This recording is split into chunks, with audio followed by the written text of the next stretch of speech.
नमस्कार बच्चों, मैं चंद्र उपाध्याय आप सभी लोगों का बहुत बहुत स्वागत एवं अभिनंदन करता हूं आपके अपने यूट्यूब चैनल साइकोलॉजी वाले गुरुजी में। तो आज के क्लास में हम बीए फर्स्ट सेमेस्टर से संबंधित जिस महत्वपूर्ण टॉपिक के बारे में बात करने वाले हैं, उस टॉपिक का नाम है प्राचीन अनुबंधन। प्राचीन अनुबंधन क्या होता है, इसमें पावलोव का क्या प्रयोग था, इसके बारे में बात करेंगे हम। साथ ही साथ इसकी विधियाँ और प्रक्रियाएँ क्या होता है, इसके संबंध में हम बात करेंगे। प्राचीन अनुबंधन को इंग्लिश में कहते हैं क्लासिकल कंडीशनिंग। तो आप वीडियो को लास्ट तक जरूर वॉच कीजिएगा। अगर आप चैनल पर नए हैं तो चैनल को सब्सक्राइब करके बेल आइकन को जरूर प्रेस कर दीजिएगा। तो चलिए आज का क्लास बिना देरी के शुरू करते हैं। तो देखिए, प्राचीन अनुबंधन में एक शब्द आता है अनुबंधन। तो अनुबंधन क्या होता है, सबसे पहले हम उसको समझते हैं। तो तो देखिए, अनुबंधन वह प्रक्रिया है जिसमें क्या होता है, उद्दीपक और अनुक्रिया के बीच साहचर्य स्थापित किया जाता है। ठीक है, यह अनुबंधन क्या है, वह प्रक्रिया जिसमें उद्दीपक, जिसको स्टिमुलस बोलते हैं, और अनुक्रिया जिसको रिस्पांस बोलते हैं, इन दोनों के बीच क्या है, साहचर्य स्थापित किया जाता है। ठीक है, इसको हम अनुबंधन। यदि शॉर्टकट में आपको बताएं तो एक उद्दीपक को दूसरे उद्दीपक से जोड़कर व्यक्ति को क्या है, कोई नई अनुक्रिया सिखाना, इसी को हम क्या बोलते हैं, अनुबंधन। अब प्राचीन अनुबंधन क्या होता है, इस पे आते हैं। देखिए, प्राचीन अनुबंधन प्रक्रिया का प्रतिपादन, ठीक है, प्राचीन अनुबंधन प्रक्रिया का ये प्रतिपादन होगा। ठीक है, यहाँ पे प्रतिपादन प्रिंट हो गया है, देखिए। प्राचीन अनुबंधन प्रक्रिया प्रतिपादन करने का मुख्य श्रेय क्या है, रूसी दैहिक शास्त्री पावलोव को है। यानी कि प्राचीन अनुबंधन के प्रतिपादक कौन है, रूस के रहने वाले दैहिक शास्त्री पावलोव महोदय हैं। इन्हीं के नाम पर कभी कभी इसको क्या है, पावलोवियन अनुबंधन भी कहा जाता है। तो एग्जाम में क्या है, अगर पावलोवियन अनुबंधन क्या है, इसके हिसाब से क्वेश्चन पूछ दे तो आप कंफ्यूज मत होइएगा। ठीक, तो ये तो बात हुई कि इसके प्रतिपादक कौन है। और प्राचीन अनुबंधन जो है वो उत्तेजन यानी कि स्टिमुलस एवं अनुक्रिया यानी कि रिस्पांस, इन दोनों के बीच साहचर्य स्थापित करने की प्रथम विधि क्या है, प्राचीन अनुबंधन है। ठीक है, उत्तेजन क्या होता है, स्टिमुलस। जैसे हम किसी भी चीज़ को देखते हैं कि किसी भी उद्दीपक से प्रभावित होते हैं तो हमारे अंदर क्या है, उत्तेजना उत्पन्न हो जाती है और हम उसके प्रति क्या है, अनुक्रिया करते हैं। जैसे कोई कुत्ता भौंक रहा है तो कुत्ता हमारे लिए उद्दीपक हो गया और हमारे मन में उसके भौंकने से संबंधित क्या, उत्तेजना हो गई। तो क्या है, हम अनुक्रिया करेंगे, क्या करेंगे, हो सकता है कुत्ते को हम जो है मार के डंडे से भगा दें। ठीक है, तो ये उद्दीपक और अनुक्रिया के बीच साहचर्य एक साथ जोड़कर, ठीक है, को स्थापित करने की प्रथम विधि किसको मानी जाती है, प्राचीन अनुबंधन को मानी जाती है। और यह प्राचीन अनुबंधन क्या होता है, तो यह अधिगम की वह प्रक्रिया है, अधिगम की वह विधि है जिसमें एक स्वाभाविक या अनानुबंधित उद्दीपक, एकदम ध्यान से देखिएगा, पावलोव ने ये सभी टर्म अपने प्रयोग में यूज किए हैं। इसके बारे में आगे भी हम बात करने वाले हैं, अभी आप समझ लीजिए। देखिए, स्वाभाविक उद्दीपक को ही अनानुबंधित उद्दीपक यानी कि अंग्रेजी में अनकंडीशन स्टिमुलस यूसीएस एवं एक तटस्थ या अनुबंधित उद्दीपक जिसको सीएस यानी कि कंडीशन स्टिमुलस के बीच क्या करते हैं, साहचर्य सीखकर अनुबंधित उद्दीपक, ठीक है, अनुबंधित उद्दीपक के प्रति अनुक्रिया करने लग जाता है। ठीक है, अब ये पावलोव के प्रयोग में अनानुबंधित उद्दीपक क्या है और स्वाभाविक उद्दीपक क्या है, इसके बारे में हम आपको बताएंगे अभी आगे। ठीक है, तो आप समझ जाएंगे कि ये सब टर्म क्या है। देखिए, अनुबंधित उद्दीपक के प्रति अनुक्रिया करने लग जाता है, इसी को हम क्या कहते हैं, प्राचीन अनुबंधन कहते हैं। और इस दशा में जो उत्पन्न व्यवहार होता है इसको हम क्या कहते हैं, अनुबंधित अनुक्रिया। ठीक है, यानी कि कंडीशनड रिस्पांस यानी कि शॉर्ट फॉर्म में सीआर कहते हैं।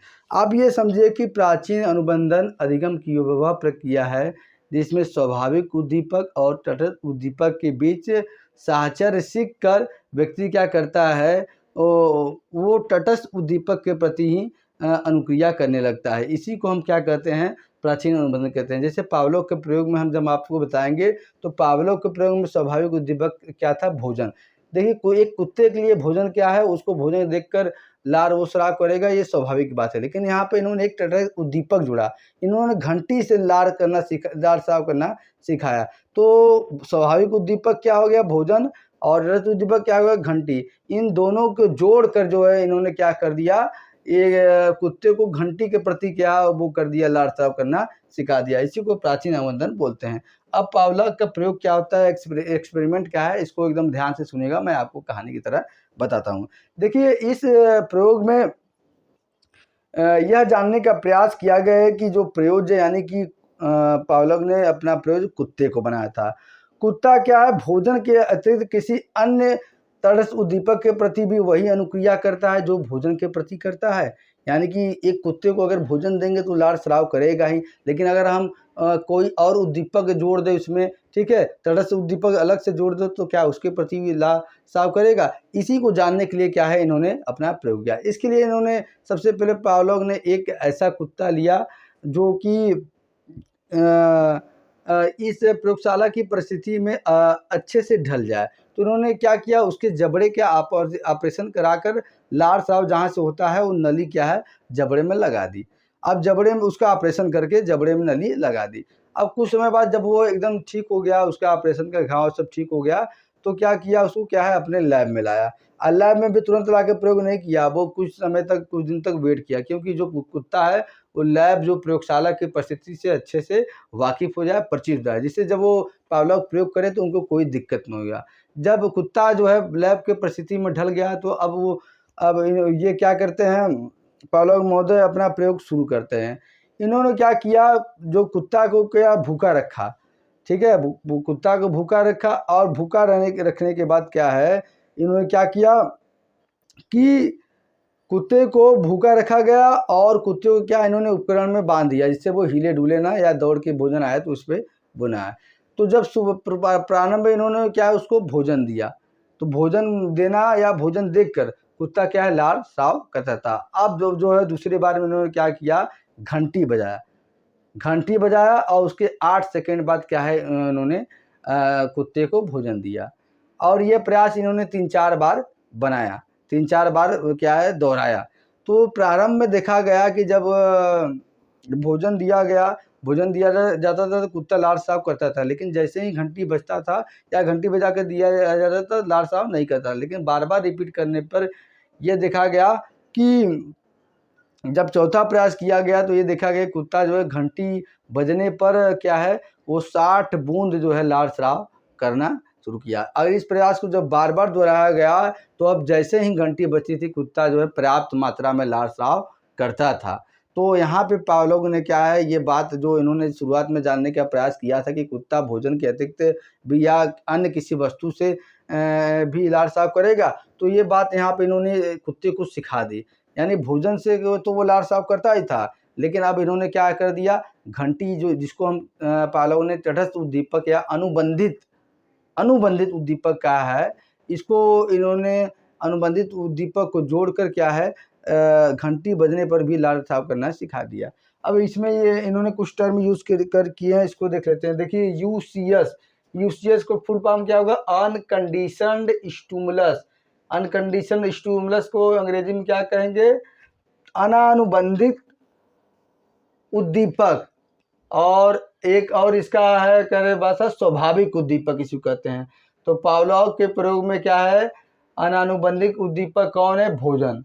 अब भोजन जब देंगे तब यूसीआर यानी कि अनकंडीशनड रिस्पांस, अनानुबंधित अनुक्रिया, ठीक है, ये कौन है, ये क्या है, लाड़ स्राव है। यानी कि अगर कुत्ते को भोजन देंगे, यूसीएस देंगे तो क्या यूसीआर करेगा, यानी कि लाड़ स्राव करेगा, लाजमी सी बात है। अब इन्होंने कहा सीएस, कंडीशनड स्टिमुलस, यानी कि सीएस क्या होना, घंटी। अब इन्होंने घंटी बजा कर क्या किया, कुत्ते को सीआर यानी कि कंडीशनड रिस्पांस यानी कि अनुबंधित अनुक्रिया लाड़ साफ करना सिखाया। अब फिर कैसे हुआ, इन्होंने देखिए, सीएस घंटी प्लस क्या है, यूसीएस भोजन, फिर उसके बाद क्या है, लाड़ साफ। यानी कि जब तीसरे स्टेप में इन्होंने क्या किया, पहले घंटी बजाते थे, फिर 8 सेकंड रुक जाते थे, उसके बाद क्या है, इसको तब भोजन देते थे। तो घंटी बजने के बाद जो है वो तुरंत लाड़ साफ करने लगता था। तो ठीक है, तो यही प्राचीन अनुबंधन की विधि है। अब प्रश्न ये उठता है कि अनानुबंधित उद्दीपक यानी कि स्वाभाविक उद्दीपक क्या होता है। तो स्वाभाविक उद्दीपक वह उद्दीपक होता है स्वाभाविक उद्दीपक वह उद्दीपक होता है कि जिसमें बिना किसी प्रशिक्षण के ही जो प्रयोज्य होता है वो अनुक्रिया करता है। जैसे कि अगर कुत्ते के लिए स्वाभाविक उद्दीपक क्या है, भोजन है। अब उसे भोजन देंगे तो लाड़ स्राव करेगा ही, इसमें किसी प्रशिक्षण की जरूरत नहीं पड़ती। अब CS यानी कि अनकंडीशनड स्टिमुलस, जिसको अनुबंधित उद्दीपक या तटस्थ उद्दीपक कहते हैं। ये क्या है, तो अनुबंधित अनुक्रिया ने अनुबंधित उद्दीपक वह उद्दीपक होता है, वैसे उद्दीपक कहा जाता है जिसमें जो है कि प्रशिक्षण दे कर किसी भी व्यक्ति या प्रयोजक को प्रशिक्षण देकर उसको क्या है, कंडीशनड किया जाता है, अनुबंधित किया जाता है अनुक्रिया करने के लिए। जैसे CS घंटी है, घंटी बजाकर कुत्ते को घंटी से क्या है, लाड़ स्राव करना सिखा गया। अब क्या है, UCS ये बता दिए हैं भोजन। UCR ये मतलब कि अनकंडीशनड रिस्पांस, यानी कि अनुबंधित अनुक्रिया। अनानुबंधित अनुक्रिया क्या होता है, अनानुबंधित अनुक्रिया वैसे अनुक्रिया कहा जाता है जिसमें क्या है, प्रयोज्य क्या स्वाभाविक उद्दीपक से प्रभावित होकर व्यवहार करता है, न कि क्या है वो कि इसमें किसी प्रशिक्षण की जरूरत उसको होती है। ठीक, यहाँ पे हमने थोड़ा इसका लिख दिया है अनकंडीशनड रिस्पांस। अब प्राचीन अनुबंधन के प्रकार क्या होते हैं, इसको भी जान लेते हैं। तो देखिए, मुख्य 4 प्रकार के प्राचीन अनुबंधन होते हैं। सबसे पहला होता है अग्रमुखी अनुबंधन, जैसा कि इसके शब्द से ही पता है। इसमें क्या होता है कि इसमें पावलो क्या करता है, तटस्थ उद्दीपक पहले, ठीक है, यानी कि जो ये कंडीशन स्टिमुलस है इसको पहले कुत्ते के सामने पेश करता है, फिर उसके बाद उसको भोजन देता है। तो इसको हम क्या कहते हैं, इसको हम क्या कहते हैं, अग्रमुखी अनुबंधन कहते हैं। देखिए इसमें क्या होता है, अनुबंधित उद्दीपक पहले और अनानुबंधित उद्दीपक बाद में प्रस्तुत किए जाते हैं। यह उद्दीपक क्या, यह अधिक सफल विधि है और इसमें अनुबंधन क्या है, शीघ्रता से हो जाता है। तो देखिए ध्यान रखिएगा, इसमें क्या है, अनुबंधित उद्दीपक, ठीक है, जो है घंटी वो पहले बजा जाता है, फिर उसके बाद उसके क्या है, अनानुबंधित उद्दीपक, यानी कि तब भोजन प्रस्तुत किया जाता है। ठीक है, तो यह जो है सिखाने के लिए सबसे सफल विधि। जैसे अनुबंधित उद्दीपक कौन होगा, घंटी पहले बजा जाएगा, फिर भोजन प्रस्तुत करेगा, तब क्या है, लाड़ स्राव करेगा। पश्चिमुखी में क्या है, इसका विपरीत है। इसमें क्या है, इसमें होता है अनानुबंधित उद्दीपक पहले और अनुबंधित उद्दीपक बाद में प्रस्तुत किया जाता है।